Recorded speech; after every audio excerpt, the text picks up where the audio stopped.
안녕하세요. 7월에 찾아온 ETF 다시 보기입니다. 한 주간의 소식을 함께 확인해 보시죠.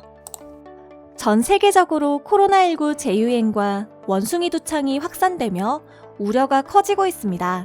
지난 7월 5일 0시 기준 코로나19 신규 확진자 수는 18,147명으로 보고되었는데요. 한 주 만에 확진자가 2배 가까이 늘어나는 현상을 보이면서 코로나의 재확산세를 보여주고 있죠. 원숭이 두창에 대한 확산 우려도 커지고 있는데요. 현지 시간 6일 기준 WHO는 전 세계적으로 6,000건이 넘는 원숭이 두창 감염 사례가 보고되었다고 밝혔습니다. 검사량 부족으로 많은 사례가 보고되지는 않고 있지만 확산이 지속될 우려가 커지고 있는 가운데 앞으로의 상황을 지켜봐야 할 것 같네요. 이러한 혼란스러운 분위기 속에서도 투자자들의 관심을 받은 섹터가 있는데요. 바로 치료제 및 진단키트 관련주로 떠오르고 있는 헬스케어 업종입니다. 그래서 이번 주 리포트로 코덱스 헬스케어 ETF를 준비했는데요. 이 상품은 국내 헬스케어 산업 관련주에 투자하는 ETF로 KRX 헬스케어 지수를 추종하고 있습니다. 7월 5일 기준으로 코덱스 헬스케어 ETF 주가는 12,750원, 한 주간 상승 기업은 57종목, 하락 기업은 33종목을 기록했네요. 보유 비중 탑10을 살펴보면 셀트리온이 가장 높은 비중을 차지하고 있고요. 그 뒤로 삼성 바이오로직스, 셀트리온 헬스케어 등이 뒤를 잇고 있습니다. 보유 비중 탑2 종목들의 관련 뉴스도 함께 살펴볼까요? 코덱스 헬스케어 ETF에서 가장 높은 비중을 차지하고 있는 기업은 셀트리온입니다.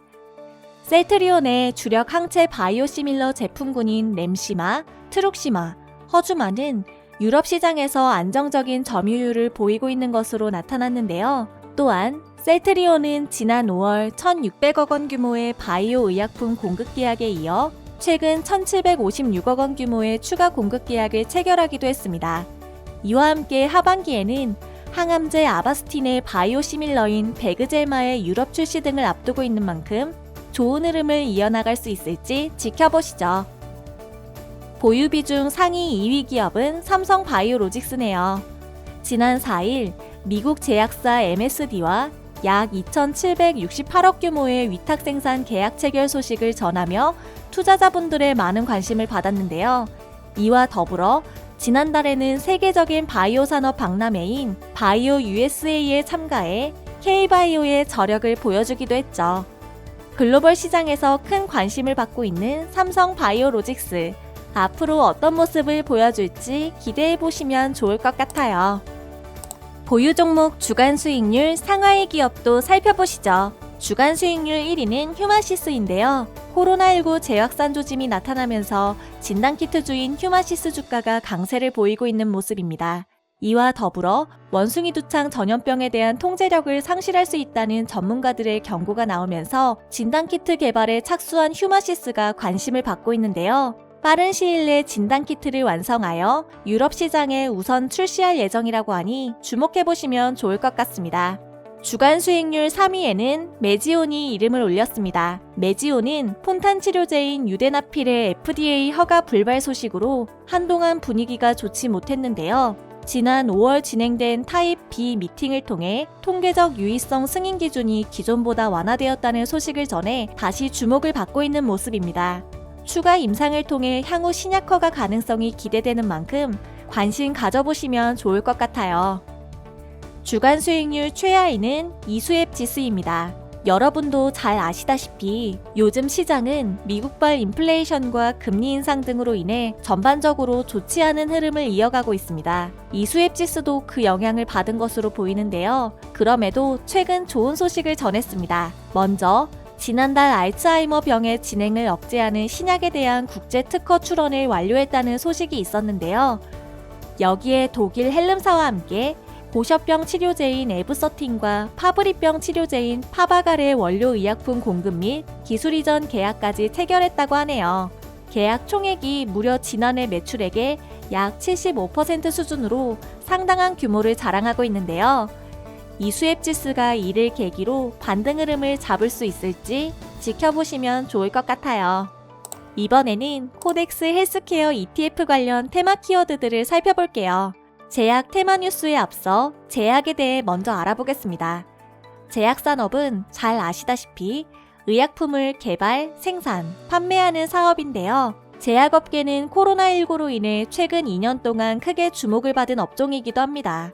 코덱스 헬스케어 ETF의 보유 종목 중 대표적인 제약회사로는 셀트리온 제약, 대용제약 등이 있죠. 제약 키워드에서는 최근 3세대 치료제로 불리는 디지털 치료제와 전자약이 국내 신사업으로 부상했는데요. 한미약품, 유한양행 등 전통 제약사들이 하나둘씩 뛰어들고 있어 관심이 쏠리고 있습니다. 특히 유한양행과 동아소시오그룹은 전자약 시장 진출을 공식화했는데요. 동아소시오그룹은 메디컬 IP와 메주, 유한양행은 휴이노에 투자하며 본격적으로 움직이는 것 같네요. 다음으로는 의약품 키워드를 살펴볼까요? 의약품은 잘 아시다시피 질병을 치료하기 위해서 사용되는 물질을 일컬어 말합니다. 치료 효과와 함께 부작용도 가지고 있어 그만큼 신중한 개발 및 복용이 필요하죠. 의약품 중에서도 국내 환자 수가 2만 명 이하인 질환에 사용되는 등 기타 요건에 충족한 약품을 희귀의약품으로 지정하는데요. 최근 유틸렉스가 T세포 발현을 유도하는 면역 항암제에 대하여 FDA에 희귀의약품 지정 신청서를 제출했다는 소식을 전했습니다. 현재 국내에서 임상 1상과 2A상을 진행 중에 있고요. 만약 지정 승인이 된다면 임상 2상 이후 신속한 조건부 상용화가 가능하다고 하네요. 지정 승인에 따른 상당한 혜택이 기대되면서 주목을 받은 것으로 보입니다. 오늘 준비한 코덱스 헬스케어 ETF 리포트는 여기까지입니다. 혼란스러운 팬데믹 상황 속에서도 좋은 흐름을 보여주고 있는 헬스케어 산업, 코덱스 헬스케어 ETF와 함께 앞으로 지켜봐 주시고요. 이 밖에 더 많은 국내 테마형 ETF 소식들이 궁금하시다면 코덱스 홈페이지에서 리포트를 확인해 보세요. 다음 주에 만나요. 그럼 안녕!